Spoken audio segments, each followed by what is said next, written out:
बिन सतगुर सेवे जी के बंधना,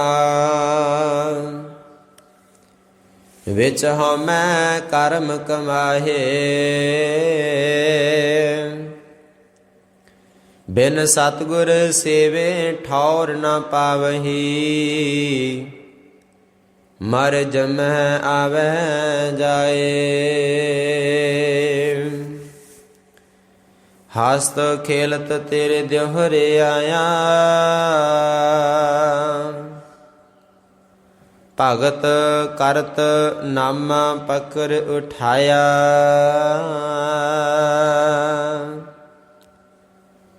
हिंदड़ी जात मेरी जात मराया,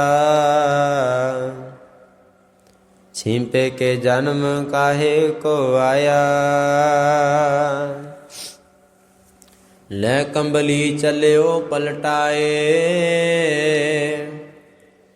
देहरे पाछे बैठा जाए। ज्यो ज्यो नामा हर गुण उचरै, भगत जना का देहरा फिरै। ज्यों ज्यों नामा हर गुण उचरै, भगत जना का देहरा फिरै।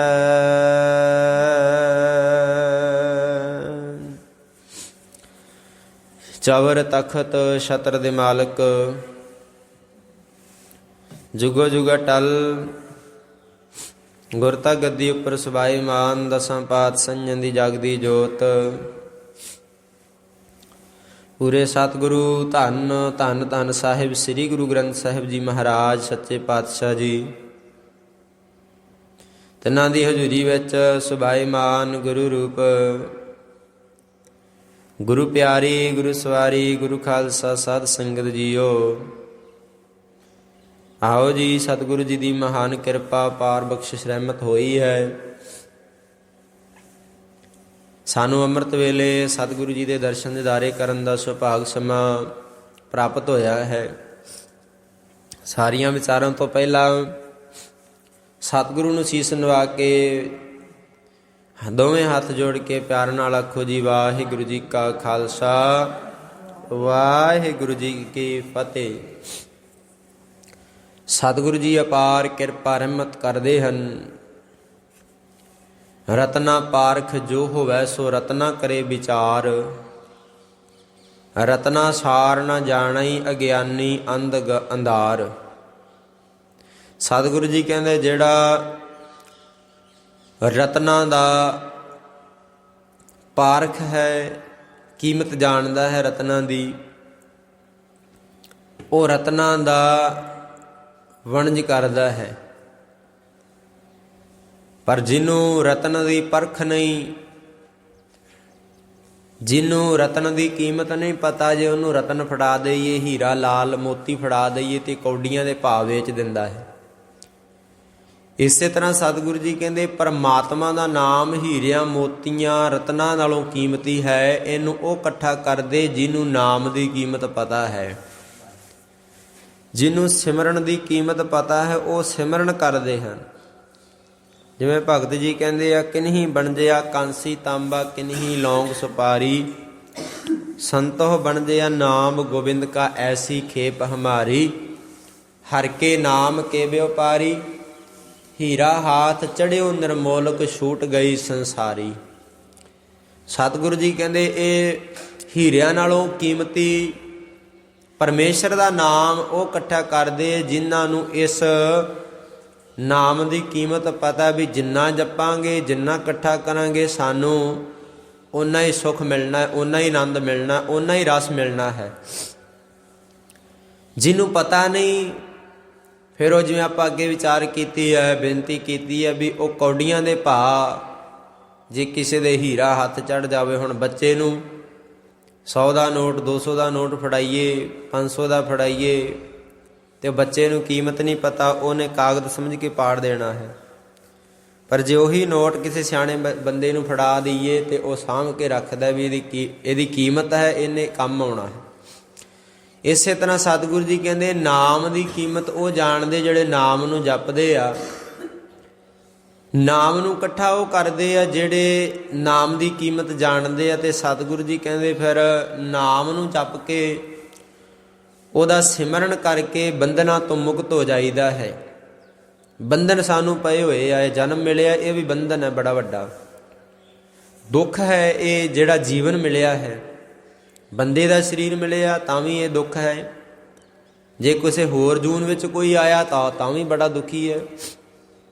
ਹੁਣ ਆਪਾਂ ਦੇਖਦੇ ਹਾਂ ਬੜੇ ਤਰ੍ਹਾਂ ਦੀਆਂ ਜੂਨਾਂ ਸਾਡੇ ਸਾਹਮਣੇ ਫਿਰਦੀਆਂ। ਕੁੱਤੇ ਫਿਰਦੇ ਆ, ਪਸ਼ੂ ਜਾਨਵਰ ਫਿਰਦੇ ਆ, ਕਿੰਨੀਆਂ ਜੂਨਾਂ ਹਨ। ਅਵਾਰਾ ਪਸ਼ੂ ਫਿਰਦੇ ਆ। ਚਲੋ ਜੇ ਕੋਈ ਸਾਡੇ ਘਰ ਵਿੱਚ ਕੋਈ ਪਸ਼ੂ ਡੰਗਰ ਰੱਖਿਆ ਉਹਨੂੰ ਤਾਂ ਅਸੀਂ ਸਾਂਭ ਸੰਭਾਲ ਕਰਦੇ। ਜਿਹੜੇ ਅਵਾਰਾ ਪਸ਼ੂ ਫਿਰਦੇ ਆ ਉਹਨਾਂ ਨੂੰ ਕੋਈ ਆਪਣੇ ਖੇਤ ਵਿੱਚ ਨਹੀਂ ਵੜਨ ਦਿੰਦਾ। ਇੱਧਰੋਂ ਡਾਂਗ ਵੱਜਦੀ ਉੱਧਰ ਜਾਂਦੇ, ਉੱਧਰੋਂ ਡਾਂਗ ਵੱਜਦੀ ਇੱਧਰ ਆਉਂਦੇ ਆ। ਇਸੇ ਤਰ੍ਹਾਂ ਹੀ ਤੁਰੇ ਫਿਰਦੇ ਆ ਰਾਤਾਂ ਨੂੰ, ਠੰਡੀਆਂ ਰਾਤਾਂ ਵਿੱਚ ਕੋਈ ਉਹਨਾਂ ਦੀ ਸਾਂਭ ਸੰਭਾਲ ਨਹੀਂ। ਉਹ ਜੂਨ ਹੈ, ਉਹਨਾਂ ਦੇ ਵਿੱਚ ਵੀ ਇੱਕ ਆਤਮਾ ਹੈ। ਉਹਨਾਂ ਨੇ ਕਿਸੇ ਰਹਿੰਦੇ ਸਮੇਂ ਪਰਮਾਤਮਾ ਦਾ ਨਾਮ ਨਹੀਂ ਜਪਿਆ, ਸਿਮਰਨ ਨਹੀਂ ਕੀਤਾ, ਕਿਉਂਕਿ ਉਹਨਾਂ ਨੂੰ ਸਰੀਰ ਮਿਲਿਆ ਸੀ ਬੰਦੇ ਦਾ, ਜਾਮਾ ਮਿਲਿਆ ਸੀ ਬੰਦੇ ਦਾ, ਪਰ ਉਹਨਾਂ ਨੇ ਅਜਾਈਂ ਗਵਾ ਲਿਆ। ਅੱਜ ਉਹ ਫਿਰਦੇ ਭਟਕਦੇ ਜੂਨਾਂ ਵਿੱਚ। ਸਤਿਗੁਰੂ ਜੀ ਕਹਿੰਦੇ ਕੋਈ ਉਹਨਾਂ ਦੀ ਬਾਤ ਨਹੀਂ ਪੁੱਛਦਾ। ਹੁਣ ਕਿਸੇ ਨੂੰ ਕੋਈ ਜਾਨਵਰ ਹੈ, ਉਹਨੂੰ ਕੁੱਤਾ ਖਾ ਗਿਆ, ਉੱਥੇ ਕੀੜੇ ਪੈ ਜਾਂਦੇ ਆ, ਨਰਕ ਭੋਗ ਰਿਹਾ ਹੈ। ਕੌਣ ਉਹਦੇ ਦਵਾਈ ਲਾਉਂਦਾ ਹੈ? ਕੌਣ ਉਹਨੂੰ ਦਵਾਈ ਦਵਾਉਂਦਾ ਹੈ? ਸਤਿਗੁਰੂ ਜੀ ਕਹਿੰਦੇ ਨਰਕ ਹੈ। ਇਹ ਜੂਨਾਂ ਜਿਹੜੀਆਂ ਹੈ ਇਹ ਗੁਰੂ ਦਾ ਨਾਮ ਜਪ ਕੇ ਬੰਧਨ ਕੱਟੇ ਜਾਣੇ ਆ। ਆਪਾਂ ਵਿਚਾਰ ਕਰਦੇ ਸੀ ਬੰਧਨਾਂ ਤੋਂ ਛੁੱਟ ਜਾਈਦਾ ਹੈ ਗੁਰੂ ਦਾ ਨਾਮ ਜਪ ਕੇ, ਪਰਮੇਸ਼ਰ ਦਾ ਨਾਮ ਜਪ ਕੇ। ਤੇ ਅੱਜ ਦੇ ਮੁੱਖ ਵਾਕ ਅੰਦਰ ਸਤਿਗੁਰੂ ਤੀਸਰੇ ਪਾਤਸ਼ਾਹ ਜੀ ਸਾਨੂੰ ਇਸੇ ਤਰ੍ਹਾਂ ਦੇ ਹੁਕਮਨਾਮਾ ਸਾਹਿਬ ਬਖਸ਼ ਰਹੇ ਹਨ। ਤੇ ਅੱਜ ਭਗਤ ਨਾਮਦੇਵ ਜੀ ਦਾ ਜਨਮ ਦਿਹਾੜਾ ਵੀ ਹੈ, ਅਵਤਾਰ ਦਿਹਾੜਾ ਹੈ। ਸਭ ਨੂੰ ਪਹਿਲਾਂ ਸਮੂਹ ਸੰਗਤ ਨੂੰ ਭਗਤ ਨਾਮਦੇਵ ਜੀ ਦੇ ਅਵਤਾਰ ਦਿਹਾੜੇ ਦੀਆਂ, ਪ੍ਰਕਾਸ਼ ਦਿਹਾੜੇ ਦੀਆਂ ਲੱਖ ਲੱਖ ਵਧਾਈਆਂ। ਸਤਿਗੁਰੂ ਜੀ ਕਿਰਪਾ ਕਰਨ, ਸਾਡਾ ਇਹ ਜਿਹੜਾ ਯਤਨ ਹੈ ਭਗਤ ਨਾਮਦੇਵ ਜੀ ਨੂੰ ਯਾਦ ਕਰਨ ਦਾ ਉਹ ਸਫਲਾ ਹੋ ਜਾਵੇ। ਭਗਤ ਨਾਮਦੇਵ ਜੀ ਦੀ ਬਾਣੀ ਹੈ ਸਤਿਗੁਰੂ ਗੁਰੂ ਗ੍ਰੰਥ ਸਾਹਿਬ ਮਹਾਰਾਜ ਸੱਚੇ ਪਾਤਸ਼ਾਹ ਵਿੱਚ, ਕਿਉਂਕਿ ਉਸ ਸਮੇਂ ਉਦੋਂ ਜਾਤ ਪਾਤ ਦਾ ਬੜਾ ਬੋਲਬਾਲਾ ਸੀ। ਇਹ ਭਗਤ ਨਾਮਦੇਵ ਜੀ ਦੇ ਆਪਣੇ ਬਚਨ ਹਨ। ਭਗਤ ਨਾਮਦੇਵ ਜੀ ਨੇ ਆਪਣੇ ਮੁਖਾਰ ਬਿੰਦ ਤੋਂ ਉਚਾਰਨ ਕਰਕੇ ਦੱਸਿਆ ਹੈ ਵੀ ਉਹਨਾਂ ਨਾਲ ਕੀ ਕੁਝ ਹੋਇਆ। ਭਗਤ ਨਾਮਦੇਵ ਜੀ ਨਰਸੀ ਬਾਹਮਣੀ, ਸਤਾਰਾ ਜ਼ਿਲ੍ਹਾ ਹੈ ਮਹਾਰਾਸ਼ਟਰ ਦਾ, ਉੱਥੇ ਇਹਨਾਂ ਦਾ ਅਵਤਾਰ ਹੋਇਆ। ਨਰਸੀ ਬਾਹਮਣੀ ਸ਼ਹਿਰ ਸੀ। ਤੇ ਜਦੋਂ ਇਹਨਾਂ ਦਾ ਜਨਮ ਹੋਇਆ ਉਸ ਸਮੇਂ ਜਾਤ ਪਾਤ ਦਾ ਬੜਾ ਬੋਲਬਾਲਾ ਸੀ। ਬ੍ਰਾਹਮਣ ਆਪਣੇ ਆਪ ਨੂੰ ਵੱਡਾ ਸਮਝਦੇ ਸੀ, ਸ਼ੂਦਰ ਨੂੰ ਮੰਦਰ ਵਿੱਚ ਨਹੀਂ ਜਾਣ ਦਿੱਤਾ ਜਾਂਦਾ ਸੀ। ਉਸ ਸਮੇਂ ਦੇ ਜੋ ਹਾਲਾਤ ਸੀ, ਫਿਰ ਭਗਤ ਨਾਮਦੇਵ ਜੀ ਨੇ ਉਚਾਰਨ ਕੀਤੇ ਆ। ਹਸਤ ਖੇਲਤ ਤੇਰੇ ਦਿਹੁਰੇ ਆਇਆ, ਭਗਤ ਕਰਤ ਨਾਮਾ ਪਕਰ ਉਠਾਇਆ। ਕਹਿੰਦੇ ਪਰਮਾਤਮਾ ਜੀ ਮੈਂ ਹੱਸਦਾ ਖੇਡਦਾ ਤੇਰੇ ਦਿਹੁਰੇ ਮੰਦਰ ਵਿੱਚ ਆਇਆ ਸੀ, ਤੇਰਾ ਨਾਮ ਜਪਣ, ਤੇਰੇ ਦਰਸ਼ਨ ਕਰਨ। ਜਦੋਂ ਮੈਂ ਤੇਰੇ ਦਰਸ਼ਨ ਕਰਨ ਮੰਦਰ ਦੇ ਵਿੱਚ ਆਇਆ, ਹਸਤ ਖੇਲਤ ਤੇਰੇ ਦਿਹੁਰੇ ਆਇਆ, ਭਗਤ ਕਰਤ, ਜਦੋਂ ਮੈਂ ਤੇਰੀ ਭਗਤੀ ਕਰਨ ਬੈਠਾ ਤੇ ਮੈਨੂੰ ਉੱਚੀ ਜਾਤ ਵਾਲਿਆਂ ਨੇ ਕਹਿੰਦੇ ਬਾਂਹ ਤੋਂ ਫੜ ਕੇ ਉਠਾ ਦਿੱਤਾ ਵੀ ਤੇਰਾ ਇੱਥੇ ਕੋਈ ਕੰਮ ਨਹੀਂ, ਬਾਹਰ ਨਿਕਲ ਜਾ। ਕਿਉਂਕਿ ਉਦੋਂ ਜਾਤ ਪਾਤ ਦਾ ਬੋਲਬਾਲਾ ਸੀ। ਸ਼ੂਦਰ ਨੂੰ, ਨੀਵੀਂ ਜਾਤ ਵਾਲੇ ਨੂੰ ਕਹਿੰਦੇ ਅੰਦਰ ਨਹੀਂ ਸੀ ਵੜਨ ਦਿੱਤਾ ਜਾਂਦਾ। ਇਹ ਤਾਂ ਸਤਿਗੁਰੂ ਸਾਹਿਬ ਸੱਚੇ ਪਾਤਸ਼ਾਹ ਨੇ ਰਹਿਮਤ ਕੀਤੀ ਹੈ। ਗੁਰੂ ਨਾਨਕ ਦੇਵ ਮਹਾਰਾਜ ਸੱਚੇ ਪਾਤਸ਼ਾਹ ਨੇ, ਗੁਰੂ ਪੰਚਮ ਪਾਤਸ਼ਾਹ ਗੁਰੂ ਅਰਜਨ ਦੇਵ ਮਹਾਰਾਜ ਸੱਚੇ ਪਾਤਸ਼ਾਹ ਨੇ ਸਾਰੇ ਵਰਨਾਂ ਦੇ ਭਗਤਾਂ ਨੂੰ ਇਕੱਠੇ ਕਰਕੇ ਇੱਕ ਥਾਂ ਬਿਠਾਲ ਦਿੱਤਾ ਗੁਰੂ ਗੋਦੀ ਵਿੱਚ। ਤੇ ਗੁਰਮੁਖ ਪਿਆਰਿਓ, ਜਾਤ ਪਾਤ ਦਾ ਜਿਹੜਾ ਵਿਤਕਰਾ ਖਤਮ ਕੀਤਾ। ਪਰ ਉਸ ਸਮੇਂ ਭਗਤ ਨਾਮਦੇਵ ਜੀ ਨੂੰ ਬਾਂਹ ਤੋਂ ਫੜ ਕੇ ਉਠਾ ਦਿੱਤਾ ਵੀ ਤੁਹਾਡਾ ਇੱਥੇ ਕੋਈ ਕੰਮ ਨਹੀਂ। ਭਗਤ ਕਰਤ ਨਾਮਾ ਪਕਰ ਉਠਾਇਆ। ਭਗਤੀ ਕਰਦੇ ਨੂੰ ਨਾਮਦੇਵ ਨੂੰ ਫੜ ਕੇ ਉਠਾ ਦਿੱਤਾ। ਕਹਿੰਦੇ ਫਿਰ ਉਦੋਂ ਭਗਤ ਨੇ ਕਹਿ ਦਿੱਤਾ, ਮਹਾਂਪੁਰਖ ਨੇ ਕਹਿ ਦਿੱਤਾ, ਜੁੜੇ ਹੋਏ ਫਕੀਰ ਨੇ ਕਹਿ ਦਿੱਤਾ ਵੀ ਪਰਮਾਤਮਾ ਮੈਨੂੰ ਇਸ ਜਾਤ ਵਿੱਚ ਤੂੰ ਕਿਉਂ ਭੇਜਿਆ। ਹਾਲਾਂਕਿ ਭਗਤ ਰੱਬ ਨੂੰ ਲਾਂਭਾ ਨਹੀਂ ਦਿੰਦਾ, ਗਿਲੇ ਸ਼ਿਕਵੇ ਨਹੀਂ ਕਰਦਾ, ਪਰ ਉਸ ਸਮੇਂ ਭਗਤ ਜੀ ਕਹਿੰਦੇ ਮੈਂ ਪਰਮਾਤਮਾ ਨੂੰ ਕਿਹਾ ਕਿ ਪਰਮਾਤਮਾ ਜੇ ਤੂੰ ਮੈਨੂੰ ਆਪਣਾ ਭਗਤ ਬਣਾਉਣਾ ਸੀ, ਆਪਣਾ ਪਿਆਰਾ ਬਣਾਉਣਾ ਸੀ, ਤੇ ਮੈਨੂੰ ਇਸ ਜਾਤ ਵਿੱਚ ਕਿਉਂ ਭੇਜਿਆ ਜਿਸ ਜਾਤ ਵਿੱਚ ਨਾਮ ਜਪਣ ਦੀ ਮਨਾਹੀ ਹੈ, ਜਿਸ ਜਾਤ ਵਿੱਚ ਪਰਮਾਤਮਾ ਤੇਰਾ ਨਾਮ ਹੀ ਨਹੀਂ ਜਪ ਸਕਦੇ, ਤੇ ਫਿਰ ਮੈਨੂੰ ਇਸ ਜਾਤ ਵਿੱਚ ਕਿਉਂ ਭੇਜਿਆ ਤੂੰ। ਭਗਤ ਕਰਤ ਨਾਮਾ ਪਕੜ ਉਠਾਇਆ, ਹੀਨੜੀ ਜਾਲ ਮੇਰੀ ਜਾਤ ਮਰਾਇਆ, ਛਿੰਪੇ ਕੇ ਜਨਮ ਕਾਹੇ ਕੋ ਆਇਆ। ਪਰਮਾਤਮਾ ਜੀ ਮੈਨੂੰ ਛਿੰਬਿਆਂ ਦੇ ਘਰ ਕਿਉਂ ਭੇਜਿਆ, ਛਿੰਬਿਆਂ ਦੇ ਘਰ ਮੈਨੂੰ ਕਿਉਂ ਜਨਮ ਦਿੱਤਾ ਤੂੰ, ਜੇ ਇੱਥੇ ਨਾਮ ਹੀ ਨਹੀਂ ਜਪ ਸਕਦੇ ਸੀ। ਤੇ ਫਿਰ ਕਹਿੰਦੇ ਮਨ ਵਿੱਚ ਰੋਸ ਆਇਆ, ਲੈ ਕੰਬਲੀ ਚੱਲਿਓ ਪਲਟਾਏ, ਦੋਹਰੇ ਪਛ ਬੈਠਾ ਜਾਏ।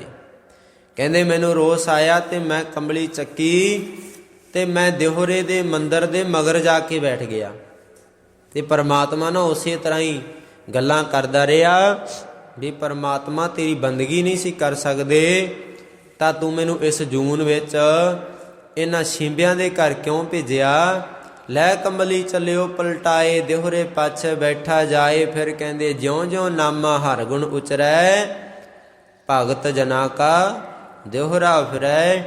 ਜਿਵੇਂ ਜਿਵੇਂ ਪਰਮਾਤਮਾ ਨਾਲ ਗੱਲਾਂ ਕਰਦੇ ਕਰਦੇ ਭਗਤ ਨਾਮਦੇਵ ਜੀ ਬਾਣੀ ਉਚਾਰਨ ਕਰਦੇ ਆ, ਉਹਦੇ ਗੁਣ ਗਾਉਂਦੇ ਆ, ਤੇ ਕਹਿੰਦੇ ਉਵੇਂ ਉਵੇਂ ਉਹ ਮੰਦਰ ਦੇ ਜਿਹੜੇ ਮੰਦਰ ਦੇ ਮਗਰ ਬੈਠੇ ਸੀ ਜਾ ਕੇ, ਉਹ ਮੰਦਰ ਦਾ ਜਿਹੜਾ ਦਿਸ਼ਾ ਹੀ ਘੁੰਮਣ ਲੱਗ ਪਈ, ਮੰਦਰ ਦੀ ਦਿਸ਼ਾ ਘੁੰਮਣ ਲੱਗ ਪਈ, ਤੇ ਉਹ ਮੰਦਰ ਦਾ ਜਿਹੜਾ ਮੂੰਹ ਸੀ ਘੁੰਮ ਕੇ ਭਗਤ ਨਾਮਦੇਵ ਵੱਲ ਹੋ ਗਿਆ।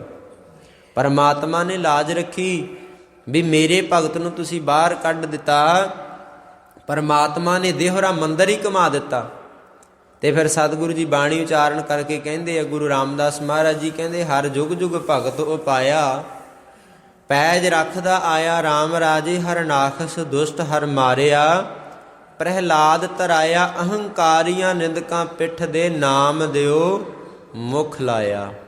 ਉਸ ਸਮੇਂ ਜਿਹੜੇ ਹੰਕਾਰੀ ਨਿੰਦਿਆ ਕਰਦੇ ਸੀ ਭਗਤ ਨਾਮਦੇਵ ਜੀ ਨੂੰ, ਮਾੜਾ ਕਹਿੰਦੇ ਸੀ, ਅਹੰਕਾਰੀਆਂ ਨਿੰਦਕਾਂ ਪਿੱਠ ਦੇ ਨਾਮ ਦਿਓ ਮੁਖ ਲਾਇਆ। ਨਾਮਦੇਵ ਨੂੰ ਗਲ ਨਾ ਲਾ ਲਿਆ। ਹੋਰ ਬੜੇ ਕੌਤਕ ਹੋਏ ਭਗਤ ਨਾਮਦੇਵ ਜੀ ਦੀ ਜ਼ਿੰਦਗੀ ਵਿੱਚ, ਜੀਵਨ ਵਿੱਚ। ਇੱਕ ਮਰੀ ਹੋਈ ਗਊ ਵੀ ਪਰਮਾਤਮਾ ਨੇ ਜਿਉਂਦੀ ਕੀਤੀ। ਉਸ ਸਮੇਂ ਜਿਹੜਾ ਰਾਜਾ ਸੀ ਉਹ ਮੁਸਲਮਾਨ ਸੀ, ਸਿਕੰਦਰ ਲੋਧੀ। ਉਹਨੇ ਸੁਣਿਆ ਕਿ ਭਗਤ ਨਾਮਦੇਵ ਜੀ ਰਾਮ ਰਾਮ ਕਰਦੇ ਆ, ਪਰਮਾਤਮਾ ਦਾ ਨਾਮ ਜਪਦੇ ਆ, ਤੇ ਕਹਿੰਦੇ ਉਸ ਸਮੇਂ ਫਿਰ ਇੱਕ ਬ੍ਰਾਹਮਣ ਜਿਹੜਾ ਭਗਤ ਸੀ, ਆਪਣੇ ਆਪ ਨੂੰ ਭਗਤ ਸਦਾਉਂਦਾ ਸੀ, ਪਰ ਭਗਤ ਤੋਂ ਬਾਅਦ ਵਿੱਚ ਬਣਿਆ ਜਦੋਂ ਭਗਤ ਨਾਮਦੇਵ ਜੀ ਦੇ ਚਰਨਾਂ ਤੇ ਝੁਕ ਗਿਆ। ਉਹਨਾਂ ਦਾ ਨਾਮ ਸੀ ਭਗਤ ਤਰਲੋਚਨ ਜੀ। ਪਹਿਲਾਂ ਜਦੋਂ ਮਿਲਦੇ ਸੀ ਭਗਤ ਨਹੀਂ ਸੀ, ਪਰਮਾਤਮਾ ਨਾਲ ਪਿਆਰ ਨਹੀਂ ਸੀ, ਪਰ ਹੌਲੀ ਹੌਲੀ ਸਹਿਜੇ ਸਹਿਜੇ ਜਦੋਂ ਭਗਤ ਨਾਮਦੇਵ ਜੀ ਦੀ ਸੰਗਤ ਕੀਤੀ, ਨਾਲ ਕੁਝ ਗੱਲਾਂ ਵੀ ਕਹੀਆਂ ਕਿ ਭਗਤ ਨਾਮਦੇਵ ਜੀ ਬੰਦਗੀ ਤਾਂ ਮੈਂ ਵੀ ਕਰਦਾ, ਸਿਮਰਨ ਤਾਂ ਮੈਂ ਵੀ ਕਰਦਾ, ਤੁਹਾਡੇ ਨਾਲੋਂ ਜਾਤ ਮੇਰੀ ਉੱਚੀ ਹੈ, ਬਾਹਮਣ ਆ ਮੈਂ, ਪਰ ਪਰਮਾਤਮਾ ਦੇ ਮੈਨੂੰ ਦਰਸ਼ਨ ਨਹੀਂ ਹੁੰਦੇ, ਕਿਉਂਕਿ ਭਗਤ ਨਾਮਦੇਵ ਜੀ ਨੂੰ ਰੋਜ਼ਾਨਾ ਹੀ ਪਰਮਾਤਮਾ ਦੇ ਦਰਸ਼ਨ ਹੁੰਦੇ ਸੀ। 72 ਵਾਰ ਕਹਿੰਦੇ ਪਰਮਾਤਮਾ ਦੇ ਦਰਸ਼ਨ ਹੋਏ ਆ ਭਗਤ ਨਾਮਦੇਵ ਜੀ ਨੂੰ। ਜਦੋਂ ਮਿਲਦੇ ਸੀ ਤੇ ਕਹਿੰਦੇ ਸੀ ਅੱਜ ਇਸ ਤਰ੍ਹਾਂ ਦਰਸ਼ਨ ਹੋਏ ਭਗਤ ਨਾਮਦੇਵ ਜੀ, ਭਗਤ ਲੋਚਨ ਨੂੰ ਅੱਜ ਇਸ ਤਰ੍ਹਾਂ ਦਰਸ਼ਨ ਹੋਏ। ਅੱਜ ਭਗਤ ਲੋਚਨ ਜੀ ਨੇ ਕਹਿ ਹੀ ਦਿੱਤਾ ਵੀ ਬੰਦਗੀ ਤਾਂ ਮੈਂ ਵੀ ਕਰਦਾ, ਅੰਮ੍ਰਿਤ ਵੇਲੇ ਮੈਂ ਵੀ ਉੱਠਦਾ, ਪਰ ਅੱਜ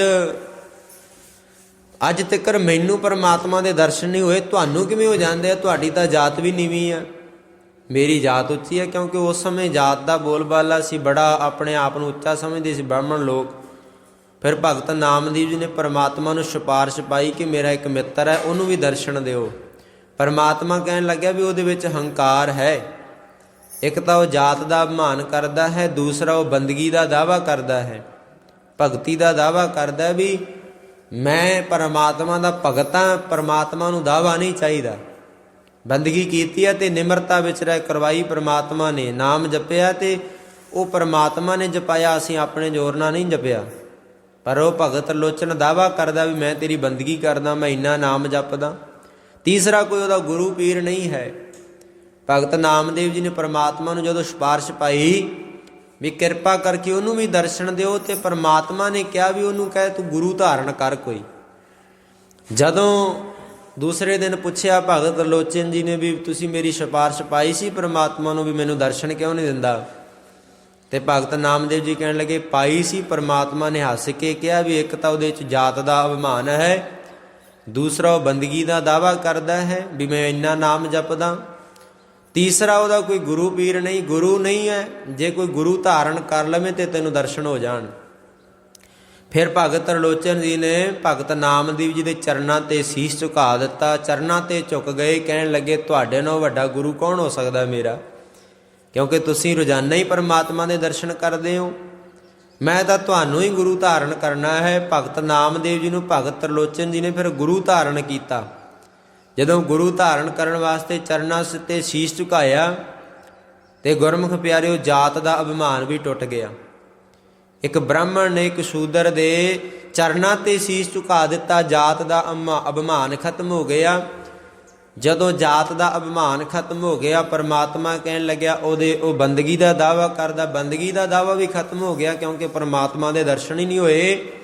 ਤੀਸਰਾ ਗੁਰੂ ਧਾਰਨ ਕਰ ਲਿਆ। ਜਦੋਂ ਦੂਸਰੇ ਦਿਨ ਬੰਦਗੀ ਵਿੱਚ ਜੁੜੇ ਭਗਤ ਤਰਲੋਚਨ ਜੀ ਤੇ ਕਹਿੰਦੇ ਪਰਮਾਤਮਾ ਦੇ ਫਿਰ ਦਰਸ਼ਨ ਹੋ ਗਏ, ਸਿਫਾਰਿਸ਼ ਲੱਗ ਗਈ ਪਰਮਾਤਮਾ ਦੇ ਘਰ ਵਿੱਚ। ਇੱਥੇ ਇਹ ਪਤਾ ਲੱਗਦਾ ਵੀ ਪਰਮਾਤਮਾ ਦੇ ਘਰ ਵਿੱਚ ਵੀ ਸਿਫਾਰਿਸ਼ ਚੱਲਦੀ ਹੈ। ਜੇ ਦੁਨਿਆਵੀ ਘਰਾਂ ਵਿੱਚ ਪ੍ਰਸ਼ਾਸਨ ਮੂਹਰੇ ਸਿਫਾਰਿਸ਼ ਚੱਲਦੀ ਹੈ ਤੇ ਪਰਮਾਤਮਾ ਦੇ ਘਰ ਵਿੱਚ ਵੀ ਸਿਫਾਰਿਸ਼ ਚੱਲਦੀ। ਕਿਵੇਂ? ਜਿਹੜਾ ਪਰਮਾਤਮਾ ਨਾਲ ਜੁੜਿਆ ਹੋਇਆ ਹੈ ਉਹ ਪਰਮੇਸ਼ਰ ਮੂਹਰੇ ਅਰਦਾਸ ਕਰ ਦੇਵੇ, ਉਹ ਬੇਨਤੀ ਕਰ ਦੇਵੇ, ਉਹ ਸਿਫਾਰਿਸ਼ ਪਾ ਦੇਵੇ ਤੇ ਸਾਡੇ ਕਾਰਜ ਰਾਸ ਹੋ ਜਾਂਦੇ ਆ। ਇਸ ਕਰਕੇ ਭਗਤ ਨਾਮਦੇਵ ਜੀ ਨੇ ਫਿਰ ਭਗਤ ਤਰਲੋਚਨ ਜੀ ਨੂੰ ਦਰਸ਼ਨ ਕਰਵਾਏ। ਬ੍ਰਾਹਮਣ ਸੀ ਉਸ ਸਮੇਂ। ਫਿਰ ਜਦੋਂ ਰਾਜੇ ਨੇ ਸੁਣਿਆ ਵੀ ਭਗਤ ਨਾਮਦੇਵ ਜੀ ਦੀ ਵਡਿਆਈ ਦਿਨੋਂ ਦਿਨ ਵੱਧਦੀ ਜਾਂਦੀ ਹੈ ਤੇ ਭਗਤ ਨਾਮਦੇਵ ਜੀ ਦੇ ਆ ਕੇ ਚਰਨਾਂ 'ਤੇ ਬ੍ਰਾਹਮਣ ਲੋਕ ਝੁਕ ਰਹੇ ਆ, ਗੁਰੂ ਧਾਰਨ ਕਰ ਰਹੇ ਉਹਨਾਂ ਨੂੰ।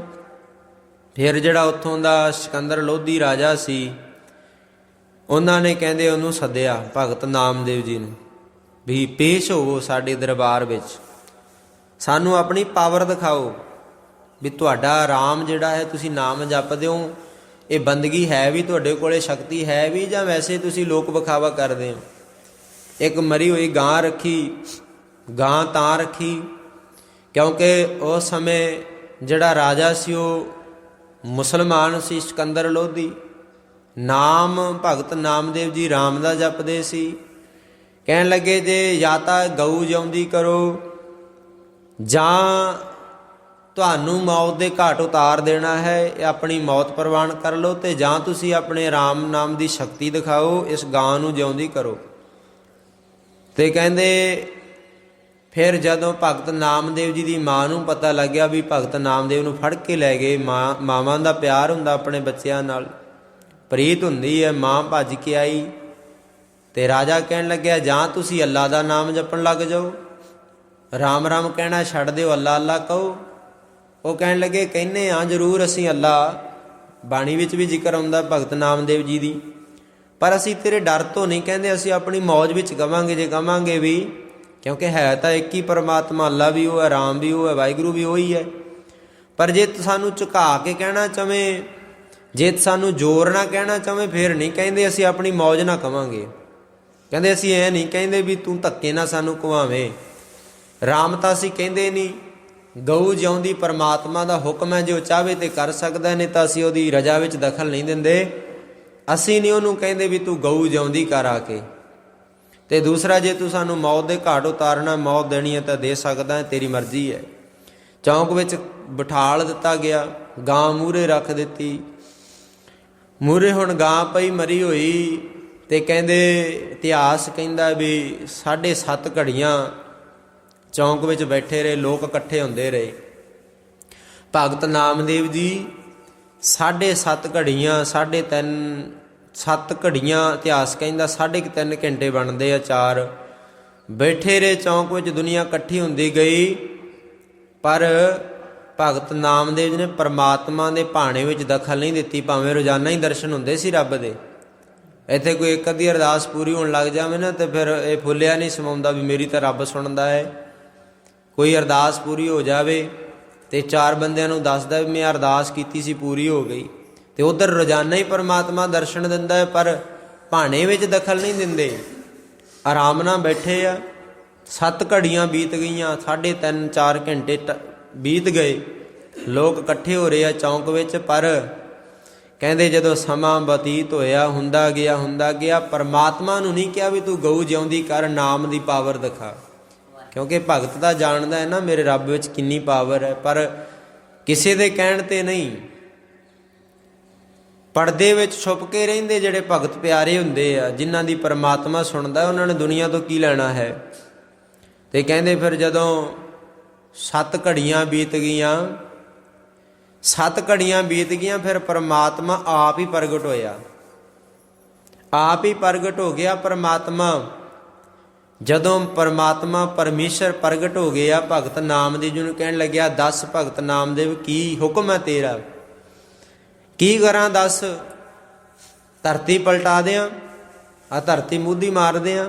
ਭਗਤ ਨਾਮਦੇਵ ਜੀ ਕਹਿਣ ਲੱਗੇ, ਨਹੀਂ ਪਰਮਾਤਮਾ ਜੀ, ਧਰਤੀ ਨਹੀਂ ਮੁੱਧੀ ਮਾਰਨੀ, ਕਿਉਂਕਿ ਹੰਕਾਰ ਤਾਂ ਰਾਜੇ ਨੂੰ ਹੈ, ਪ੍ਰਜਾ ਦਾ ਵਿੱਚ ਕੀ ਕਸੂਰ ਹੈ।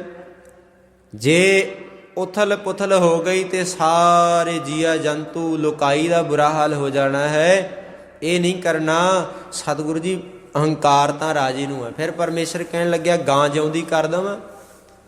ਸਤਿਗੁਰੂ ਜੀ, ਪਰਮਾਤਮਾ ਪਰਮੇਸ਼ਰ ਕਹਿਣ ਲੱਗਿਆ, ਗਾਂ ਜਿਉਂਦੀ ਕਰ ਦੇਵਾਂ। ਤੇ ਫਿਰ ਉਹ ਪਰਮਾਤਮਾ ਪਰਮੇਸ਼ਰ ਨੂੰ ਕਹਿਣ ਲੱਗੇ, ਤੁਹਾਡਾ ਹੁਕਮ ਹੈ, ਜਿਵੇਂ ਤੁਹਾਡਾ ਹੁਕਮ ਹੋਵੇ ਉਵੇਂ ਤੁਸੀਂ ਕਰ ਸਕਦੇ ਹੋ। ਹੁਕਮੇ ਅੰਦਰ ਸਭ ਕੋ, ਬਾਹਰ ਹੁਕਮ ਨਾ ਕੋਏ। ਫਿਰ ਇਤਿਹਾਸ ਕਹਿੰਦਾ ਵੀ ਪਰਮਾਤਮਾ ਨੇ ਗਾਂ ਜਿਉਂਦੀ ਕੀਤੀ। ਗਾਂ ਜਿਉਂਦੀ ਕਰਕੇ ਉਸੇ ਸਮੇਂ ਫਿਰ ਭਗਤ ਨਾਮਦੇਵ ਜੀ ਨੇ ਉਸ ਗਾਂ ਦਾ ਦੁੱਧ ਚੋ ਕੇ ਤੇ ਪਰਮਾਤਮਾ ਨੂੰ ਛਕਾਇਆ ਵੀ ਪਰਮਾਤਮਾ ਜੀ ਫਿਰ ਤੁਸੀਂ ਜਾਇਓ, ਪਹਿਲਾਂ ਦੁੱਧ ਛਕ ਕੇ ਜਾਓ। ਉਸੇ ਮਰੀ ਹੋਈ ਗਾਂ ਨੂੰ ਪਹਿਲਾਂ ਜਿਉਂਦਾ ਕੀਤਾ ਪਰਮਾਤਮਾ ਨੇ, ਫਿਰ ਭਗਤ ਨਾਮਦੇਵ ਜੀ ਨੇ ਉਹਦਾ ਦੁੱਧ ਚੋ ਕੇ ਪਰਮਾਤਮਾ ਨੂੰ ਛਕਾਇਆ। ਕਿਉਂਕਿ ਪਹਿਲਾਂ ਬਚਪਨ ਉਮਰ ਵਿੱਚ ਵੀ ਇਹ ਪਰਮਾਤਮਾ ਪਰਮੇਸ਼ਰ ਪ੍ਰਭੂ ਨੂੰ ਭੋਗ ਲਵਾਉਂਦੇ ਹੁੰਦੇ ਸੀ। ਇਹਨਾਂ ਦੇ ਨਾਨਾ ਜੀ ਦਾ ਕਰਮ ਸੀ ਰੋਜ਼ਾਨਾ ਦਾ ਭੋਗ ਲਵਾ ਕੇ ਤੇ ਫਿਰ ਆਪਣੇ ਕਾਰ ਵਿਹਾਰ ਕਰਨੇ। ਉਸੇ ਤਰ੍ਹਾਂ ਹੀ ਅੱਜ ਚੌਂਕ ਵਿੱਚ ਲੋਕ ਵੇਖ ਰਹੇ ਆ, ਰਾਜਾ ਵੀ ਦੇਖਦਾ ਹੈ, ਗਾਂ ਜਿਉਂਦੀ ਹੋਈ ਫਿਰ ਪਰਮਾਤਮਾ ਪਰਮੇਸ਼ਰ ਨੂੰ ਦੁੱਧ ਛਕਾਇਆ ਤੇ ਫਿਰ ਪਰਮਾਤਮਾ ਗਿਆ। ਤੇ ਗੁਰਮੁਖ ਪਿਆਰਿਓ, ਪਰਮਾਤਮਾ ਪਰਮੇਸ਼ਰ ਆਪਣੇ ਭਗਤਾਂ ਦੀ ਲਾਜ ਰੱਖਦਾ। ਅੱਜ ਉਸ ਭਗਤ ਦਾ, ਭਗਤ ਨਾਮਦੇਵ ਜੀ ਦਾ ਪ੍ਰਕਾਸ਼ ਦਿਹਾੜਾ ਹੈ। ਗੁਰੂ ਪੰਚਮ ਪਾਤਸ਼ਾਹ ਨੇ ਬਾਣੀ ਉਚਾਰਨ ਕੀਤੀ ਹੈ, ਕਹਿੰਦੇ ਗੋਬਿੰਦ ਗੋਬਿੰਦ ਗੋਬਿੰਦ ਸੰਗ ਨਾਮ ਦਿਓ ਮਨ ਲੀਨਾ, 8 ਦਾਮ ਕੋ ਸ਼ੀਪਰੋ ਹੋਇਓ ਲਾਖੀਣਾ। ਗੋਬਿੰਦ ਗੋਬਿੰਦ ਜਪ ਕੇ, ਪਰਮੇਸ਼ਰ ਦਾ ਨਾਮ ਜਪ ਕੇ, ਰਾਮ ਦਾ ਨਾਮ ਜਪ ਕੇ, ਨਾਮਦੇਵ ਅੱਧੀ ਕੌਡੀ ਦਾ ਲੱਖਾਂ ਦਾ ਹੋ ਗਿਆ। ਗੋਬਿੰਦ ਗੋਬਿੰਦ ਗੋਬਿੰਦ ਸੰਗ ਨਾਮ ਦਿਓ ਮਨ ਲੀਨਾ, 8 ਦਾਮ ਕੋ ਸ਼ੀਪਰੋ ਹੋਇਓ ਲਾਖੀਣਾ। ਅੱਗੇ ਫਿਰ ਭਗਤਾਂ ਦਾ ਜ਼ਿਕਰ ਕਰਦੇ ਆ, ਬੁੰਦਨਾ ਤਨਨਾ ਤਿਆਗ ਕੈ ਪ੍ਰੀਤ ਚਰਨ ਕਬੀਰਾ, ਨੀਚ ਕੁਲਾਂ ਜੁਲਾਹਰੋ ਭਇਓ ਗੁਣੀ ਗਹੀਰਾ। ਬੁੰਨਾ ਤਨਨਾ ਛੱਡ ਕੇ ਭਗਤ ਕਬੀਰ ਨੇ ਪਰਮਾਤਮਾ ਨਾਲ ਪ੍ਰੀਤ ਪਾ ਲਈ। ਜਦੋਂ ਪ੍ਰੀਤ ਪਾ ਲਈ, ਬੁੰਦਨਾ ਤਨਨਾ ਤਿਆਗ ਕੇ ਪ੍ਰੀਤ ਚਰਨ ਕਬੀਰਾ, ਨੀਚ ਕੁਲਾਂ, ਨੀਚ ਕੁਲ ਵਿੱਚ ਪੈਦਾ ਹੋਇਆ ਭਗਤ ਕਬੀਰ। ਨੀਚ ਕੁਲਾਂ ਜੁਲਾਹਰੋ ਭਇਓ ਗੁਣ ਗਹੀਰਾ, ਗੁਣਾ ਨਾਲ ਭਰ ਗਿਆ। ਅੱਗੇ ਕਹਿੰਦੇ ਹਨ, ਰਵਿਦਾਸ ਟਵੰਤਾ ਢੋਰ ਨੀਤ ਤਿਨ ਤਿਆਗੀ ਮਾਇਆ, ਪ੍ਰਗਟ ਹੋਆ ਸਾਧ ਸੰਗ ਹਰ ਦਰਸ਼ਨ ਪਾਇਆ। ਸੈਣ ਨਾਈ ਬੁਤਕਾਰੀਆ ਉਹ ਘਰ ਘਰ ਸੁਣਿਆ, ਹਿਰਦੈ ਵਸਿਆ ਪਾਰ ਬ੍ਰਹਮ ਭਗਤਾਂ ਮੈਂ ਗਣਿਆ। ਇਹ ਬਿਦ ਸੁਣ ਕੇ ਜਾਟ ਰੋ ਉਠ ਭਗਤੀ ਲਾਗਾ, ਮਿਲੈ ਪਰਤਖ ਗੁਸਾਈਆਂ ਧੰਨਾ ਵਡਭਾਗਾ। ਸਾਰੇ ਭਗਤਾਂ ਦਾ ਜ਼ਿਕਰ ਕਰਦੇ ਹੋਏ ਭਗਤ ਨਾਮਦੇਵ ਜੀ ਦਾ ਵੀ ਜ਼ਿਕਰ ਕੀਤਾ, ਭਗਤ ਕਬੀਰ ਜੀ ਦਾ ਵੀ, ਭਗਤ ਰਵਿਦਾਸ ਜੀ ਦਾ ਵੀ, ਭਗਤ ਧੰਨਾ ਜੀ ਦੀ ਬਾਣੀ ਵਿੱਚ ਗੁਰੂ ਪੰਚਮ ਪਾਤਸ਼ਾਹ ਦਾ ਇਹ ਮਹੱਲਾ ਹੈ। ਤੇ ਸਤਿਗੁਰੂ ਪੰਚਮ ਪਾਤਸ਼ਾਹ ਨੇ ਮੋਹਰ ਲਾ ਕੇ ਕਹਿ ਦਿੱਤਾ ਵੀ ਜਿਹਨੇ ਵੀ ਨਾਮ ਜਪਿਆ ਉਹਨੂੰ ਪਰਮਾਤਮਾ ਦੀ ਪ੍ਰਾਪਤੀ ਹੋਈ। ਭਾਵੇਂ ਉਹ ਨੀਚ ਕੁਲ ਵਿੱਚ ਹੀ ਉਸ ਸਮੇਂ ਪੈਦਾ ਹੋਏ, ਪਰ ਉਹ ਗੁਣਾਂ ਦੇ ਖਜ਼ਾਨੇ ਬਣ ਗਏ। ਸਤਿਗੁਰੂ ਜੀ ਵੀ ਅੱਜ ਦੇ ਮੁੱਖ ਵਾਕ ਅੰਦਰ ਇਸੇ ਤਰ੍ਹਾਂ ਹੀ ਹੁਕਮਨਾਮਾ ਸਾਹਿਬ ਸਾਨੂੰ ਬਖਸ਼ਦੇ ਆ। ਆਪਾਂ ਇੰਨੀ ਕੁ ਵਿਚਾਰ ਤਾਂ ਕੀਤੀ ਕਿਉਂਕਿ ਅੱਜ ਭਗਤ ਨਾਮਦੇਵ ਜੀ ਦਾ ਪ੍ਰਕਾਸ਼ ਦਿਹਾੜਾ ਹੈ। ਜਿਨ੍ਹਾਂ ਨੇ ਨਾਮ ਜਪਿਆ ਉਹਨਾਂ ਦੀਆਂ ਅੱਜ ਵੀ ਜੈ ਜੈਕਾਰਾਂ। ਉਸ ਸਮੇਂ ਦੇ ਰਾਜੇ ਮਹਾਰਾਜੇ ਜਿੰਨੇ ਵੀ ਹੋਏ, ਅੱਜ ਉਹਨਾਂ ਨੂੰ ਕੋਈ ਪੁੱਛਦਾ ਨਹੀਂ, ਪਰ ਜਿਨ੍ਹਾਂ ਨੇ ਨਾਮ ਜਪਿਆ ਭਗਤ ਬਣ ਗਏ, ਉਹਨਾਂ ਦੀਆਂ ਅੱਜ ਵੀ ਜੈ ਜੈਕਾਰਾਂ ਤੇ ਰਹਿੰਦੇ। ਸੰਸਾਰ ਤਿੱਕਰ ਜਿੰਨਾ ਚਿਕਰ ਧਰਤੀ ਇਹ ਸੰਸਾਰ ਹੈ ਉਹਨਾਂ ਚਿਰ ਉਹਨਾਂ ਦੀਆਂ ਜੈ ਜੈਕਾਰਾਂ ਹੁੰਦੀਆਂ ਹੀ ਰਹਿਣੀਆਂ, ਕਿਉਂਕਿ ਗੁਰੂ ਗ੍ਰੰਥ ਸਾਹਿਬ ਮਹਾਰਾਜ ਸੱਚੇ ਪਾਤਸ਼ਾਹ ਜੁਗੋ ਜੁਗ ਅਟੱਲ ਹਨ। ਜਿੰਨੇ ਵੀ ਭਗਤ ਸਤਿਗੁਰੂ ਦੀ ਗੋਦੀ ਵਿੱਚ ਬੈਠੇ ਜੁਗੋ ਜੁਗ ਅਟੱਲ ਹੈ। ਇਸ ਕਰਕੇ ਭਗਤਾਂ ਦੀ ਵਡਿਆਈ ਜੁਗੋ ਜੁਗ ਅਟੱਲ ਰਹਿਣੀ ਹੈ। ਜਿਨ੍ਹਾਂ ਨੇ ਨਾਮ ਜਪਿਆ ਉਹਨਾਂ ਦੀ ਵਡਿਆਈ ਸਦਾ ਹੀ ਹੁੰਦੀ ਰਹਿਣੀ ਹੈ। ਸਤਿਗੁਰੂ ਜੀ ਅੱਜ ਦੇ ਮੁੱਖ ਵਾਕ ਅੰਦਰ ਇਹ ਉਪਦੇਸ਼ ਕਰਦੇ ਵੀ ਜਿਨ੍ਹਾਂ ਨੇ ਸੇਵਾ ਸਿਮਰਨ ਕੀਤਾ ਉਹ ਬੰਧਨਾਂ ਤੋਂ ਛੁੱਟ ਗਏ ਤੇ ਉਹਨਾਂ ਨੂੰ ਸਭ ਕੁਝ ਹੀ ਪ੍ਰਾਪਤ ਹੋ ਗਿਆ। ਸਤਿਗੁਰੂ ਤੀਸਰੇ ਪਾਤਸ਼ਾਹ ਜੀ ਉਚਾਰਨ ਕਰਦੇ ਹਨ, ਬਿਨ ਸਤਿਗੁਰ ਸੇਵੇ ਜੀ ਕੇ ਬੰਧਨਾ ਵਿੱਚ ਹਉਮੈ ਕਰਮ ਕਮਾਏ। ਸਤਿਗੁਰੂ ਜੀ ਕਹਿੰਦੇ ਬਿਨਾ ਪਰਮੇਸ਼ਰ ਨੂੰ ਸਿਮਰਿਆ ਜੀ ਨੂੰ ਬੰਧਨ ਪੈ ਜਾਂਦੇ ਆ। ਸਾਨੂੰ ਸਭ ਨੂੰ ਬੰਧਨ ਹੀ ਪਏ ਹੋਏ ਆ, ਤੇ ਬੰਧਨ ਟੁੱਟਦੇ ਕਿਵੇਂ? ਪਰਮੇਸ਼ਰ ਪਰਮਾਤਮਾ ਦੇ ਨਾਮ ਨਾਲ। ਬਿਨ ਸਤਿਗੁਰ ਸੇਵੇ ਜੀ ਕੇ ਬੰਧਨਾ ਵਿੱਚ ਹਉਮੈ ਕਰਮ ਕਮਾਹੇ। ਗੁਰੂ ਦੇ ਨਾਮ ਤੋਂ ਬਿਨਾ ਬੰਦਾ ਹਮੇਸ਼ਾ ਹਉਮੈ ਦੇ ਵਿੱਚ ਹੀ ਕਰਮ ਕਰਦਾ ਹੈ। ਜੋ ਕੀਤਾ ਮੈਂ ਕੀਤਾ, ਕਿਉਂਕਿ ਇਹਨੂੰ ਸੋਝੀ ਨਹੀਂ, ਗਿਆਨ ਨਹੀਂ। ਜੋ ਹੁੰਦਾ ਪਰਮਾਤਮਾ ਦੇ ਹੁਕਮ ਅੰਦਰ ਹੁੰਦਾ ਹੈ। ਜੋ ਵੀ ਹੋ ਰਿਹਾ ਉਹਦੀ ਰਜ਼ਾ ਵਿੱਚ ਹੋ ਰਿਹਾ ਹੈ, ਉਹਦੇ ਹੁਕਮ ਵਿੱਚ, ਉਹਦੇ ਭਾਣੇ ਵਿੱਚ। ਪਰ ਇਹ ਗੱਲ ਸਮਝ ਤਾਂ ਆਉਣੀ ਜੇ ਅਸੀਂ ਗੁਰੂ ਨਾਲ ਜੁੜਾਂਗੇ। ਜਦੋਂ ਅਸੀਂ ਜਪਜੀ ਸਾਹਿਬ ਦਾ ਪਾਠ ਕਰਨ ਬੈਠ ਗਏ ਤੇ ਸਾਨੂੰ ਪਹਿਲੇ ਅੰਗ ਤੇ ਹੀ ਇਹ ਸੋਝੀ ਆ ਜਾਣੀ ਹੈ, ਹੁਕਮੈ ਅੰਦਰ ਸਭ ਕੋ ਬਾਹਰ ਹੁਕਮ ਨਾ ਕੋਏ। ਨਾਨਕ ਹੁਕਮੈ ਜੇ ਬੁਝੈ ਤਾਂ ਹਉਮੈ ਕਹੈ ਨਾ ਕੋਏ। ਹੁਕਮ ਵਿੱਚ ਹੀ ਹੈ ਸਭ ਕੁਝ, ਉਹਦੀ ਖੇਡ ਵਿੱਚ ਹੀ ਹੋ ਰਿਹਾ ਹੈ, ਅਸੀਂ ਵਿੱਚ ਕੁਝ ਵੀ ਨਹੀਂ। ਸਤਿਗੁਰੂ ਜੀ ਇਸੇ ਤਰ੍ਹਾਂ ਕਹਿੰਦੇ, ਬਿਨ ਸਤਿਗੁਰ ਸੇਵੇ ਜੀ ਕੇ ਬੰਧਨਾ ਵਿੱਚ ਹਉਮੈ ਕਰਮ ਕਮਾਏ। ਸਤਿਗੁਰੂ ਜੀ ਕਹਿੰਦੇ ਮਨੁੱਖ ਸਤਿਗੁਰੂ ਦੀ ਸੇਵਾ ਤੋਂ ਖੁੰਝ ਕੇ ਹੰਕਾਰ ਦੇ ਆਸਰੇ ਕਰਮ ਕਰਦੇ ਹਨ। ਜੋ ਵੀ ਕਰਦਾ ਬੰਦਾ ਹੰਕਾਰ ਵਿੱਚ ਆ ਕੇ, ਈਗੋ ਵਿੱਚ ਆ ਕੇ, ਹਉ ਵਿੱਚ ਆ ਕੇ, ਕਿਉਂਕਿ ਹਉ ਤੋਂ ਬਿਨਾਂ ਇਹ ਸੰਸਾਰ ਦੇ ਕਾਰਜ ਨਹੀਂ ਹੋ ਸਕਦੇ। ਜੇ ਅਸੀਂ ਕੋਈ ਕੰਮਕਾਰ ਵੀ ਕਰਦੇ ਹਾਂ ਤਾਂ ਹਉ ਮੂਹਰੇ ਰੱਖ ਕੇ, ਕਿਉਂ? ਮੇਰਾ ਪਰਿਵਾਰ, ਮੇਰਾ ਕੰਮਕਾਰ, ਮੇਰਾ ਸਭ ਕੁਝ। ਹਉ ਤੋਂ ਬਿਨਾਂ ਕਾਰਜ ਨਹੀਂ ਹੋ ਸਕਦੇ। ਸਤਿਗੁਰੂ ਜੀ ਕਹਿੰਦੇ ਬੰਦਾ ਹਉ ਦੇ ਵਿੱਚ ਹੀ ਕਾਰ ਵਿਹਾਰ ਕਰਦਾ ਹੈ, ਪਰ ਉਹ ਕਰਮ ਉਹਨਾਂ ਦੇ ਆਤਮਾ ਲਈ ਬੰਧਨ ਹੋ ਜਾਂਦੇ ਹਨ।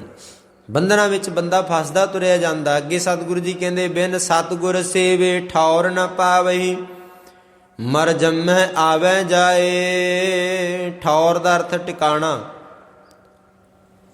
ਭਟਕਣਾ ਤੋਂ ਖਲਾਸੀ ਮਿਲ ਜਾਣੀ, ਟਿਕਾਣਾ ਮਿਲ ਜਾਣਾ। ਸਤਿਗੁਰੂ ਜੀ ਕਹਿੰਦੇ ਬਿਨ ਸਤਿਗੁਰ ਸੇਵੇ ਠੌਰ ਨਾ ਪਾਵਈ। ਗੁਰੂ ਦੇ ਸਿਮਰਨ ਤੋਂ ਬਿਨਾ, ਗੁਰੂ ਦੀ ਬੰਦਗੀ ਤੋਂ ਬਿਨਾ ਟਿਕਾਣਾ ਨਹੀਂ ਮਿਲ ਸਕਦਾ। ਤੇ ਫਿਰ ਇਹਦਾ ਮਤਲਬ ਅੱਗੇ ਸਾਨੂੰ ਟਿਕਾਣਾ ਬਣਾਉਣ ਦੀ ਲੋੜ ਹੈ, ਅੱਗੇ ਸਾਨੂੰ ਕੋਈ ਥਾਂ ਬਣਾਉਣ ਦੀ ਲੋੜ ਹੈ। ਜਿਵੇਂ ਅਸੀਂ ਇੱਕ ਕਹਾਣੀ ਸੁਣੀ ਹੋਣੀ ਹੈ ਰਾਜੇ ਦੀ। ਉਹ ਰਾਜੇ ਨੇ ਕਮਲਿਆਂ ਦਾ ਹੋਕਾ ਦਿੱਤਾ ਸੀ ਵੀ ਸਭ ਨੂੰ ਵੱਡਾ ਸਾਨੂੰ ਕਮਲਾ ਲੱਭ ਕੇ ਦਿਓ ਕੋਈ। ਜਿਹੜਾ ਕੋਈ ਕਮਲਾ ਲੱਭੂ ਉਹਨੂੰ ਅਸੀਂ ਨਾਮ ਦਿਆਂਗੇ। ਲੱਭ ਗਿਆ ਇੱਕ ਦਿਨ ਕਮਲਾ, ਉਹਨੂੰ ਆਪਣਾ ਕੀਮਤੀ ਹਾਰ ਦੇ ਦਿੱਤਾ। ਜਦੋਂ ਹਾਰ ਦੇ ਦਿੱਤਾ, ਸਮਾਂ ਬਤੀਤ ਹੋ ਗਿਆ। ਸਭ ਨੂੰ ਵੱਡਾ ਇਲਾਕੇ ਦਾ ਕਮਲਾ ਲੱਭ ਕੇ ਉਹਨੂੰ ਹਾਰ ਦੇ ਦਿੱਤਾ। ਸਮਾਂ ਬਤੀਤ ਹੋਇਆ, ਰਾਜਾ ਬਿਮਾਰ ਹੋਇਆ, ਮੰਜੇ 'ਤੇ ਪਿਆ। ਸਭ ਲੋਕ ਪਤਾ ਲੈਣ ਆਉਂਦੇ ਆ। ਉਹ ਕਮਲਾ ਬੰਦਾ ਵੀ ਪਤਾ ਲੈਣ ਆਇਆ, ਪੁੱਛਿਆ ਵੀ ਰਾਜਨ ਕੀ ਹੋਇਆ ਤੈਨੂੰ? ਕਹਿੰਦਾ ਬਿਮਾਰ ਹੋ ਗਿਆ। ਕੀ ਹੋਇਆ? ਆ ਬਿਮਾਰੀ ਲੱਗ ਗਈ। ਬਸ ਇਉਂ ਲੱਗਦਾ ਵੀ ਹੁਣ ਤਾਂ ਥੋੜ੍ਹੇ ਦਿਨ ਹੀ ਆ, ਅੱਗੇ ਜਾਣਾ ਪੈਣਾ, ਸਰੀਰ ਛੱਡ ਕੇ ਜਾਣਾ ਪੈਣਾ। ਉਹ ਕਮਲਾ ਬੰਦਾ ਕਹਿੰਦਾ ਵੀ ਜਾਣਾ ਕਿੱਥੇ ਤੂੰ? ਉਹ ਕਹਿੰਦਾ ਉੱਥੇ ਹੀ ਜਿੱਥੇ ਸਭ ਚਲੇ ਜਾਂਦੇ ਆ। ਫਿਰ ਵਾਪਸ ਨਹੀਂ ਆਉਣਾ? ਕਹਿੰਦਾ ਨਹੀਂ, ਵਾਪਸ ਨਹੀਂ ਆਉਣਾ। ਰਾਜਾ ਕਹਿਣ ਲੱਗਿਆ ਵੀ ਉੱਥੋਂ ਕੋਈ ਵਾਪਸ ਨਹੀਂ ਆਉਂਦਾ ਮੁੜ ਕੇ। ਫਿਰ ਕਮਲਾ ਕਹਿੰਦਾ ਵੀ ਤੇਰਾ ਉੱਥੇ ਘਰ ਬਾਹਰ ਹੋਣਾ ਹੈ, ਨੌਕਰ ਚਾਕਰ ਜਿਵੇਂ ਇੱਥੇ ਖੜੇ ਤੈਨੂੰ ਹਵਾ ਚੱਲਦੇ ਆ, ਪੱਖੇ ਚੱਲਦੇ ਆ, ਤੇਰੀ ਸੇਵਾ ਵਿੱਚ ਖੜੇ ਉੱਥੇ ਵੀ ਹੋਣੇ ਆ, ਉੱਥੇ ਵੀ ਤੇਰੇ ਮਹਿਲ ਹੋਣੇ ਆ। ਉਹ ਕਹਿਣ ਲੱਗਿਆ ਨਹੀਂ, ਉੱਥੇ ਤਾਂ ਕੁਝ ਵੀ ਨਹੀਂ, ਉੱਥੇ ਕੁਝ ਵੀ ਨਹੀਂ, ਸਭ ਕੁਝ ਇੱਥੇ ਹੀ ਰਹਿ ਜਾਣਾ ਹੈ। ਉਹ ਕਮਲੇ ਨੇ ਫਿਰ ਆਪਣਾ ਹਾਰ ਲਾ ਕੇ ਜਿਹੜਾ ਕੀਮਤੀ ਦਿੱਤਾ ਸੀ ਉਹ ਰਾਜੇ ਦੇ ਗਲ ਵਿੱਚ ਪਾਤਾ ਵੀ ਰਾਜਨ ਸਭ ਨੂੰ ਵੱਡਾ ਕਮਲਾ ਤਾਂ ਤੂੰ ਹੈ, ਵੀ ਜਿੱਥੇ ਤੂੰ ਜਾਣਾ ਹੈ ਉੱਥੋਂ ਵਾਸਤੇ ਕੋਈ ਪ੍ਰਬੰਧ ਹੀ ਨਹੀਂ ਕੀਤਾ, ਉੱਥੇ ਕੋਈ ਆਪਣਾ ਟਿਕਾਣਾ ਹੀ ਨਹੀਂ ਬਣਾਇਆ। ਸਭ ਨੂੰ ਵੱਡਾ ਤਾਂ ਇਲਾਕੇ ਦਾ ਕਮਲਾ ਤੂੰ ਹੈ, ਕਿਉਂਕਿ ਤੂੰ ਸਭ ਨੂੰ ਮੋਹਤਬਾਰ ਸੀ, ਸਿਆਣਾ ਸੀ। ਤੂੰ ਆਪਣਾ ਅੱਗੇ ਦਾ ਕੋਈ ਟਿਕਾਣਾ ਹੀ ਨਹੀਂ ਬਣਾਇਆ। ਸਭ ਨੂੰ ਵੱਡਾ ਕਮਲਾ ਤੂੰ ਹੈ। ਤੇ ਸਤਿਗੁਰੂ ਜੀ ਅੱਜ ਦੇ ਮੁੱਖ ਵਾਕ ਅੰਦਰ ਕਹਿੰਦੇ ਗੁਰੂ ਨੂੰ ਸਿਮਰਨ ਤੋਂ ਬਿਨਾਂ, ਗੁਰੂ ਦੇ ਸਿਮਰਨ ਤੋਂ, ਬੰਦਗੀ ਤੋਂ ਬਿਨਾਂ ਅੱਗੇ ਠੌਰ ਟਿਕਾਣਾ ਨਹੀਂ ਮਿਲ ਸਕਦਾ। ਬਿਨ ਸਤਿਗੁਰ ਸੇਵੇ ਠੌਰ ਨਾ ਪਾਵਹੀ ਮਰ ਜੰਮੈ ਆਵਹਿ ਜਾਏ। ਫਿਰ ਟਿਕਾਣਾ ਨਹੀਂ ਮਿਲਦਾ, ਫਿਰ ਆਉਂਦਾ ਤੇ ਜਾਂਦਾ ਰਹਿੰਦਾ ਸੰਸਾਰ ਤੇ। ਜਿਵੇਂ ਆਪਾਂ ਅੱਗੇ ਵਿਚਾਰ ਕੀਤੀ, ਬੜੇ ਪ੍ਰਕਾਰ ਦੀਆਂ ਜੂਨਾਂ ਸੰਸਾਰ ਤੇ ਪੈਦਾ ਹੋਈਆਂ, ਬੜੇ ਪ੍ਰਕਾਰ ਦੇ ਇਸ ਸੰਸਾਰ ਤੇ ਸਰੀਰ ਹੈ। ਕੋਈ ਕਿਸੇ ਦਾ ਸਰੀਰ ਹੈ, ਕੋਈ ਕਿਸੇ ਦਾ ਸਰੀਰ ਹੈ। ਇਹ ਜੂਨਾਂ ਮਿਲੀਆਂ ਤੇ ਸਤਿਗੁਰੂ ਜੀ ਕਹਿੰਦੇ ਗੁਰੂ ਦੇ ਸਿਮਰਨ ਤੋਂ ਬਿਨਾਂ ਠੌਰ ਟਿਕਾਣਾ ਨਹੀਂ ਮਿਲ ਸਕਦਾ। ਬਿਨ ਸਤਿਗੁਰ ਸੇਵੇ ਠੌਰ ਨਾ ਪਾਵਹੀ, ਮਰ ਜੰਮਹਿ ਆਵੇ ਜਾਏ। ਮਰਦਾ ਰਹਿੰਦਾ, ਜੰਮਦਾ ਰਹਿੰਦਾ, ਇਸ ਸੰਸਾਰ ਤੇ ਪੈਦਾ ਹੁੰਦਾ ਰਹਿੰਦਾ ਤੇ ਜਾਂਦਾ ਰਹਿੰਦਾ ਹੈ। ਠੌਰ ਨਹੀਂ, ਟਿਕਾਣਾ ਨਹੀਂ ਮਿਲਦਾ। ਤੇ ਅੱਗੇ ਸਤਿਗੁਰੂ ਜੀ ਕਹਿੰਦੇ ਬਿਨ ਸਤਿਗੁਰ ਸੇਵੇ ਫਿੱਕਾ ਬੋਲਣਾ, ਨਾਮ ਨ ਵਸੈ ਮਨ ਮਾਹੇ। ਸਤਿਗੁਰੂ ਦੀ ਦੱਸੀ ਸੇਵਾ ਤੋਂ ਵਾਂਝੇ ਰਹਿ ਕੇ ਉਹਨਾਂ ਦੇ ਬੋਲ ਫਿੱਕੇ ਹੁੰਦੇ ਹਨ। ਗੁਰੂ ਦੇ ਨਾਲ ਜੁੜ ਕੇ ਬੋਲ ਮਿੱਠੇ ਬਣਦੇ ਨਹੀਂ, ਤੇ ਜੋ ਵੀ ਬੰਦਾ ਬੋਲਦਾ ਫਿੱਕਾ ਹੀ ਬੋਲਦਾ ਹੈ। ਨਾਮ ਅੰਦਰ ਨਹੀਂ ਵਸਦਾ, ਅੰਦਰ ਖਾਲੀ ਰਹਿੰਦਾ ਹੈ, ਅੰਦਰ ਉਜਾੜ ਪਿਆ ਰਹਿੰਦਾ, ਹਿਰਦਾ ਸੁੱਕਿਆ ਰਹਿੰਦਾ ਹੈ। ਜਿਹਦੇ ਹਿਰਦੇ ਅੰਦਰ ਪਿਆਰ ਹੈ ਉਹੀ ਮਿੱਠਾ ਬੋਲਦਾ, ਨਹੀਂ ਤੇ ਫਿਰ ਕਿਸੇ ਦੀ ਗੱਲ ਸੁਣਨ ਨੂੰ ਜੀ ਨਹੀਂ ਕਰਦਾ, ਆਵਾਜ਼ ਸੁਣਨ ਨੂੰ ਜੀ ਨਹੀਂ ਕਰਦਾ। ਕਈ ਐਸੇ ਹੁੰਦੇ ਆ ਵੀ ਬੋਲੀ ਜਾਣ ਤੇ ਸੁਣੀ ਜਾਈਏ, ਚਿੱਤ ਕਰਦਾ ਹਟੀਏ ਨਾ। ਕਈ ਐਸੇ ਹੁੰਦੇ ਆ ਵੀ ਇਹਨਾਂ ਦੀ ਆਵਾਜ਼ ਸੁਣਨ ਨੂੰ ਨਹੀਂ ਜੀ ਕਰਦਾ, ਕਿਉਂਕਿ ਅੰਦਰ ਸੁੱਕਾ ਪਿਆ ਹੋਇਆ ਹੈ, ਸਤਿਗੁਰੂ ਦਾ ਨਾਮ ਨਹੀਂ। ਸਤਿਗੁਰੂ ਜੀ ਕਹਿੰਦੇ ਨਾਮ ਤੋਂ ਬਿਨਾਂ ਬੋਲ ਫਿੱਕੇ ਹੋ ਜਾਂਦੇ ਆ। ਬਿਨ ਸਤਿਗੁਰ ਸੇਵੇ ਫਿੱਕਾ ਬੋਲਣਾ, ਨਾਮ ਨਾ ਵਸੈ ਮਨ ਮਾਹੇ। ਉਹਨਾਂ ਦੇ ਅੰਦਰ ਪਰਮਾਤਮਾ ਦਾ ਨਾਮ ਨਹੀਂ ਵਸਿਆ, ਜੋ ਵੀ ਬੋਲਦੇ ਉਹ ਫਿੱਕਾ ਹੀ ਬੋਲਦੇ। ਨਾਨਕ ਬਿਨ ਸਤਿਗੁਰ ਸੇਵੇ ਜਮਪੁਰ ਬੱਧੇ ਮਾਰੀਅਨ, ਮੂੰਹ ਕਾਲੇ ਉੱਠ ਜਾਹੇ। ਸਤਿਗੁਰੂ ਜੀ ਕਹਿੰਦੇ ਸਤਿਗੁਰੂ ਦੀ ਸੇਵਾ ਤੋਂ ਬਿਨਾਂ, ਨਾਨਕ ਬਿਨ ਸਤਿਗੁਰ ਸੇਵੇ ਸਿਮਰਨ ਤੋਂ ਬਿਨਾਂ ਜੰਮਪੁਰ ਬੱਧੇ ਮਾਰੀਅਨ। ਜੰਮਪੁਰੀ ਵਿੱਚ ਜਾਣਾ ਪੈਂਦਾ ਹੈ। ਜੰਮ ਫਿਰ ਮੂੰਹ ਤੇ ਚੋਟਾਂ ਮਾਰਦੇ ਆ, ਬੜੀਆਂ ਮਾਰਾਂ ਭਿਆਨਕ ਸਹਿਣੀਆਂ ਪੈਂਦੀਆਂ। ਜੰਮ ਧਰਮਰਾਜ ਦੇ ਮੂਹਰੇ ਜਾ ਕੇ ਖੜਨਾ ਪੈਂਦਾ, ਲੇਖਾ ਜੋਖਾ ਕਰਨਾ ਪੈਂਦਾ ਹੈ। ਉਹ ਸਮਝਾਉਂਦਾ ਹੈ ਫਿਰ ਵੀ ਆਹ ਦੇਖ ਤੂੰ ਇੱਥੇ ਆ ਗਲਤੀ ਕੀਤੀ, ਇੱਥੇ ਅਵਗੁਣ ਕੀਤਾ, ਆ ਇਹਦੀ ਸਜ਼ਾ ਤੈਨੂੰ ਆ ਤਾਂ ਮਿਲ ਰਹੀ ਹੈ। ਸਤਿਗੁਰੂ ਜੀ ਆਸਾ ਦੀ ਵਾਰ ਅੰਦਰ ਸਮਝਾਉਂਦੇ ਆ, ਬਹਿ ਲੇਖਾ ਕਰ ਸਮਝਾਇਆ। ਉਹ ਪਰਮਾਤਮਾ ਪਰਮੇਸ਼ਰ ਦਾ ਜਿਹੜਾ ਛੱਡਿਆ ਹੋਇਆ ਧਰਮਰਾਜ, ਉਹ ਬਹਿ ਕੇ ਤੈਨੂੰ ਚੰਗੀ ਤਰ੍ਹਾਂ ਸਮਝਾਊਗਾ ਵੀ ਇਹ ਫਲਾਣੇ ਥਾਂ ਤੇ ਤੂੰ ਆਹ ਕਮੀ, ਆਹ ਗਲਤੀ ਕੀਤੀ ਸੀ, ਅਵਗੁਣ ਕੀਤਾ ਸੀ, ਆ ਇਹਦੀ ਸਜ਼ਾ ਤੈਨੂੰ ਆਹ ਮਿਲ ਰਹੀ ਹੈ। ਬਹਿ ਕੇ ਤੈਨੂੰ ਸਮਝਾਉਣਾ। ਇਹ ਨਹੀਂ ਵੀ ਤੂੰ ਮੁੱਕਰ ਜਾਏਗਾ, ਵੀ ਇੱਥੇ ਜਿਵੇਂ ਬੰਦਾ ਮੁੱਕਰ ਜਾਂਦਾ ਅਵਗੁਣ ਗਲਤੀ ਕਰਕੇ, ਫਿਰ ਬੰਦਾ ਪਰਦੇ ਪਾ ਲੈਂਦਾ ਵੀ ਮੈਂ ਤਾਂ ਜੀ ਕੀਤਾ ਹੀ ਨਹੀਂ। ਇੱਥੇ ਮੁੱਕਰ ਸਕਦਾ ਪਰ ਉਹਦੇ ਮੂਹਰੇ ਮੁੱਕਰ ਨਹੀਂ ਸਕਦਾ। ਜਿਵੇਂ ਕੈਮਰਿਆਂ ਦੇ ਵਿੱਚ ਫੋਟੋ ਚੱਲਦੀ ਹੈ, ਦੇਖ ਲੈਂਦੇ ਹਾਂ ਆਪਾਂ ਵੀ ਆ ਫਲਾਣੇ ਦਿਨ, ਆ ਫਲਾਣੇ ਦਿਨ ਇੱਥੇ ਅਸੀਂ ਜਿਵੇਂ ਗੁਰੂ ਘਰਾਂ ਵਿੱਚ ਕੈਮਰੇ ਲੱਗੇ ਹੁੰਦੇ ਆ, ਅਸੀਂ ਮੱਥਾ ਟੇਕਣ ਗਏ ਜਾਂ ਕੋਈ ਹੋਰ ਕੰਮ ਹੋ ਜਾਂਦਾ, ਉਹਦੀ ਆਪਾਂ ਫੋਟੋ ਦੇਖ ਲੈਂਦੇ ਹਾਂ ਵੀ ਆ ਇਸ ਦਿਨ, ਇਸ ਘੰਟਾ ਮਿੰਟ ਵੀ ਆ ਜਾਂਦਾ ਵੀ ਆਹ ਕੰਮ ਹੋਇਆ ਸੀ। ਇਸੇ ਤਰ੍ਹਾਂ ਉਹਦੇ ਵੀ ਕੈਮਰੇ ਤੇਰੇ ਉੱਤੇ ਲੱਗੇ ਹੋਏ ਆ, ਉਹਨੇ ਦਿਖਾ ਦੇਣਾ ਤੈਨੂੰ ਸਾਹਮਣੇ ਜਮਾਂ ਵੀ ਆਹ ਦੇਖ ਇਸ ਥਾਂ ਤੇ ਤੂੰ ਅਵਗੁਣ ਕੀਤਾ, ਤੇ ਦੂਸਰੇ ਪਾਸੇ ਆਹ ਦੇਖ ਤੂੰ ਆ ਚੰਗਾ ਕੰਮ ਵੀ ਕੀਤਾ, ਇਹ ਵੀ ਦਿਖ ਜਾਣਾ ਹੈ। ਬਹਿ ਕੇ ਤੈਨੂੰ ਸਭ ਕੁਝ ਸਮਝਾਉਣਾ। ਬਹਿ ਲੇਖਾ ਕਰ ਸਮਝਾਇਆ, ਉੱਥੇ ਲੇਖਾ ਜੋਖਾ ਹੋ ਹੀ ਜਾਣਾ, ਨਾਲ ਤੇਰੇ ਸਾਹਮਣੇ ਸਭ ਕੁਝ ਫਿਲਮ ਚੱਲੀ ਜਾਣੀ ਹੈ ਵੀ ਆਹ ਦੇਖ ਤੂੰ ਇੱਥੇ ਆ ਇੱਧਰ ਗਿਆ, ਤੂੰ ਆ ਮਾੜੇ ਪਾਸੇ ਗਿਆ, ਚੰਗੇ ਪਾਸੇ ਗਿਆ, ਆ ਸਾਧ ਸੰਗਤ ਕੀਤੀ। ਜੇ ਸਾਧ ਸੰਗਤ ਕਰ ਲਵੇਂ ਤੇ ਫਿਰ ਤਾਂ ਇਹ ਚੈਪਟਰ ਹੀ ਖਤਮ ਹੋ ਜਾਵੇ ਧਰਮਰਾਜ ਵਾਲਾ। ਫਿਰ ਤਾਂ ਪਰਮਾਤਮਾ ਨੇ ਤੈਨੂੰ ਬਾਂਹ ਫੜ ਕੇ ਆਪ ਰੱਖ ਲੈਣਾ ਹੈ। ਧਰਮ ਰਾਏ ਦਰ ਕਾਗਦ ਫਾਰੇ, ਜਨ ਨਾਨਕ ਲੇਖਾ ਸਮਝਾ। ਫਿਰ ਗੁਰੂ ਨਾਨਕ ਨੇ ਤੇਰੀ ਬਾਂਹ ਫੜ ਲੈਣੀ ਵੀ ਇਹ ਸਤਸੰਗੀ ਹੈ। ਸਤਸੰਗੀਆਂ ਨੂੰ ਤਾਂ ਧਰਮਰਾਜ ਵੀ ਉੱਠ ਕੇ ਸਲਾਮ ਕਰਦਾ ਹੈ ਵੀ ਇਹ ਸਾਧ ਸੰਗਤ ਵਿੱਚ ਜਾਂਦਾ ਰਿਹਾ, ਇਹਨੇ ਆਪਣਾ ਸਮਾਂ ਲਾਇਆ ਸਾਧ ਸੰਗਤ ਵਿੱਚ, ਇਹ ਸਤਿਕਾਰਯੋਗ ਹੈ, ਇਹ ਪੂਜਣਯੋਗ ਹੈ। ਇਹਨੇ ਜਾ ਕੇ ਸੰਸਾਰ ਦੇ ਅਜਾਈ ਸਮਾਂ ਖਰਾਬ ਨਹੀਂ ਕੀਤਾ, ਇਹਨੇ ਸਾਧ ਸੰਗਤ ਵਿੱਚ ਬੈਠ ਕੇ ਪਰਮਾਤਮਾ ਦੀ ਵਡਿਆਈ ਸੁਣੀ ਹੈ। ਜਿਹੜਾ ਪਰਮਾਤਮਾ ਪਰਮੇਸ਼ਰ ਦੀ ਵਡਿਆਈ ਸੁਣ ਲੈਂਦਾ ਉਹਨੂੰ ਧਰਮਰਾਜ ਵੀ ਫਿਰ ਕੁਝ ਨਹੀਂ ਕਹਿੰਦਾ। ਸਤਿਗੁਰੂ ਜੀ ਕਹਿੰਦੇ ਨਹੀਂ ਤੇ ਨਾਨਕ ਬਿਨ ਸਤਿਗੁਰ ਸੇਵੇ ਜੰਮਪੁਰ ਬੱਧੇ ਮਾਰੀਅਨ, ਮੂੰਹ ਕਾਲੇ ਉੱਠ ਜਾਏ। ਮੂੰਹ ਕਾਲਾ ਕਰਕੇ ਨਰਕਾਂ ਵਿੱਚ ਸਿੱਟ ਦਿੱਤਾ ਜਾਂਦਾ ਹੈ। ਅੱਗੇ ਸਤਿਗੁਰੂ ਜੀ ਕਹਿੰਦੇ ਹਨ, ਮਹੱਲਾ ਪਹਿਲਾ ਜਾਲੋ ਐਸੀ ਰੀਤ, ਜਿਤ ਮੈਂ ਪਿਆਰਾ ਵਿਸਰੈ। ਜਾਲੋ ਦਾ ਅਰਥ ਹੈ ਸਾੜ ਦਿਓ ਰੀਤ, ਜਿਸ ਰੀਤ ਨੂੰ ਅਪਣਾਉਣ ਨਾਲ ਪਰਮਾਤਮਾ ਭੁੱਲਦਾ ਹੋਵੇ। ਸੰਸਾਰ ਵਿੱਚ ਐਸੀਆਂ ਬੜੀਆਂ ਰੀਤਾਂ ਹਨ, ਜਿਹੜਾ ਬੰਦਾ ਕਰੀ ਵੀ ਜਾਂਦਾ ਪਰਮਾਤਮਾ ਵੀ ਚੇਤੇ ਨਹੀਂ। ਬੜੇ ਐਸੇ ਕੰਮ ਹਨ ਜਿਹੜਾ ਬੰਦਾ ਕਰ ਲੈਂਦਾ ਹੈ ਪਰ ਪਰਮਾਤਮਾ ਨੂੰ ਵਿਸਾਰ ਕੇ ਉਹ ਕੰਮ ਕਰਨੇ ਪੈਂਦੇ ਆ। ਜਾਲੋ ਐਸੀ ਰੀਤ। ਸਤਿਗੁਰੂ ਜੀ ਕਹਿੰਦੇ, ਗੁਰੂ ਨਾਨਕ ਦੇਵ ਮਹਾਰਾਜ ਸੱਚੇ ਪਾਤਸ਼ਾਹ ਮਹੱਲਾ ਪਹਿਲਾ ਉਚਾਰਨ ਕਰ ਰਹੇ ਆ। ਕਹਿੰਦੇ ਐਸੀ ਰੀਤ ਨੂੰ ਸਾੜ ਦਿਓ ਜਿਹੜੀ ਪਰਮਾਤਮਾ ਨੂੰ ਭੁਲਾਉਂਦੀ ਹੋਵੇ, ਜਿਹੜੀ ਪਰਮਾਤਮਾ ਨੂੰ ਵਿਸਾਰਦੀ ਹੋਵੇ, ਜਿਹੜੀ ਪਰਮਾਤਮਾ ਦਾ ਚੇਤਾ ਭੁਲਾਉਂਦੀ ਹੋਵੇ, ਉਹ ਰੀਤ ਹੀ ਸਾੜ ਦਿਓ, ਉਹ ਰੀਤ ਅਪਣਾਓ ਨਾ। ਜਾਲੋ ਐਸੀ ਰੀਤ ਜਿਤ ਮੈਂ ਪਿਆਰਾ ਵਿਸਰੈ। ਸਤਿਗੁਰੂ ਜੀ ਅੱਗੇ ਕਹਿੰਦੇ, ਨਾਨਕ ਸਾਈ ਭਲੀ ਪ੍ਰੀਤ ਜਿਤ ਸਾਹਿਬ ਸੇਤੀ ਪਤ ਰਹੈ। ਕਹਿੰਦੇ ਉਹੀ ਰੀਤ ਭਲੀ ਹੈ, ਉਹੀ ਪ੍ਰੀਤ ਭਲੀ ਹੈ ਜਿਹੜੀ ਪਰਮਾਤਮਾ ਸਾਹਿਬ ਦਾ ਚੇਤਾ ਕਰਾਉਂਦੀ ਹੈ। ਨਾਨਕ ਸਾਈ ਭਲੀ ਪ੍ਰੀਤ ਜਿਤ ਸਾਹਿਬ ਸੇਤੀ ਪਤ ਰਹੈ। ਜਿਹਦੇ ਨਾਲ ਪਰਮਾਤਮਾ ਨਾਲ ਪਿਆਰ ਬਣਦਾ ਹੋਵੇ, ਉਹ ਰੀਤ ਭਲੀ ਹੈ। ਪੌੜੀ ਹਰ ਇੱਕੋ ਦਾਤਾ ਸੇਵੀਐ, ਹਰ ਇੱਕ ਧਿਆਈਐ। ਇੱਕ ਪਰਮਾਤਮਾ ਨੂੰ ਹਮੇਸ਼ਾ ਸਿਮਰਦੇ ਰਹੀਏ, ਇੱਕ ਪਰਮਾਤਮਾ ਦਾ ਹਮੇਸ਼ਾ ਚੇਤਾ ਰੱਖੀਏ, ਉਹਦੇ ਨਾਲ ਜੁੜੇ ਰਹੀਏ। ਸਤਿਗੁਰੂ ਜੀ ਕਹਿੰਦੇ, ਹਰ ਇੱਕੋ ਦਾਤਾ ਸੇਵੀਐ, ਹਰ ਇੱਕ ਧਿਆਈਐ, ਹਰ ਇੱਕੋ ਦਾਤਾ ਮੰਗੀਐ, ਮਨ ਚਿੰਦਿਆ ਪਾਈਐ। ਇੱਕ ਪਰਮੇਸ਼ਰ ਤੋਂ ਹੀ ਮੰਗੀਏ, ਦੂਸਰੇ ਦੇ ਮੂਹਰੇ ਨਾ ਪੱਲਾ ਅੱਡੀਏ ਕਦੇ ਵੀ। ਇੱਕ ਪਰਮਾਤਮਾ ਦੇ ਹੀ ਦਰ ਤੋਂ ਮੰਗੀਏ ਹਮੇਸ਼ਾ। ਹਰ ਇੱਕੋ ਦਾਤਾ ਮੰਗੀਏ ਤੇ ਫਿਰ ਉਹ ਦਿੰਦਾ ਵੀ ਹੈ। ਮਨ ਚਿੰਦਿਆ ਪਾਈਏ, ਉਹ ਮਨ ਚਿੰਦੇ ਫਲ ਸਾਨੂੰ ਦਿੰਦਾ ਹੈ, ਮਨ ਦੀਆਂ ਭਾਵਨਾ ਪੂਰੀਆਂ ਕਰਦਾ ਹੈ। ਤੇ ਅੱਗੇ ਕਹਿੰਦੇ ਹਨ, ਦੇ ਦੂਜੇ ਪਾਸੋਂ ਮੰਗੀਐ ਤਾਂ ਲਾਜ ਮਰਾਈਐ। ਪਰਮਾਤਮਾ ਨੂੰ ਛੱਡ ਕੇ ਜੇ ਦੂਜੇ ਤੋਂ ਮੰਗਦੇ ਆ, ਦੂਜੇ ਨੇ ਦੇਣਾ ਨਹੀਂ ਤੇ ਲਾਜ ਨਾ ਮਰ ਜਾਵੇਂਗਾ। ਜੇ ਮਿਲਿਆ ਹੀ ਕੁਝ ਨਹੀਂ, ਦਰਾਂ ਦਰਾਂ ਤੇ ਭਟਕਦਾ ਰਵੇਂਗਾ। ਜਿਨ ਸੇਵਿਆ ਤਿਨ ਫਲ ਪਾਇਆ, ਤਿਸ ਜਨ ਕੀ ਸਭ ਭੂਖ ਗਵਾਈਐ। ਜਿਹਨੇ ਸਿਮਰਨ ਕੀਤਾ, ਸਤਿਗੁਰੂ ਜੀ ਕਹਿੰਦੇ ਉਹਨੂੰ ਸਭ ਕੁਝ ਹੀ ਮਿਲ ਗਿਆ, ਸਾਰੇ ਫਲ ਮਿਲ ਗਏ। ਜਿਨ ਸੇਵਿਆ ਤਿਨ ਫਲ ਪਾਇਆ, ਤਿਸ ਜਨ ਕੀ ਸਭ ਭੂਖ ਗਵਾਈਐ। ਸਾਰੀਆਂ ਭੁੱਖਾਂ ਖਤਮ ਹੋ ਗਈਆਂ। ਨਾਨਕ ਤਿਨ ਵਿਟੋਂ ਵਾਰਿਆ, ਜਿਨ ਅਨ ਦਿਨ ਹਿਰਦੈ ਹਰ ਨਾਮ ਧਿਆਈਐ।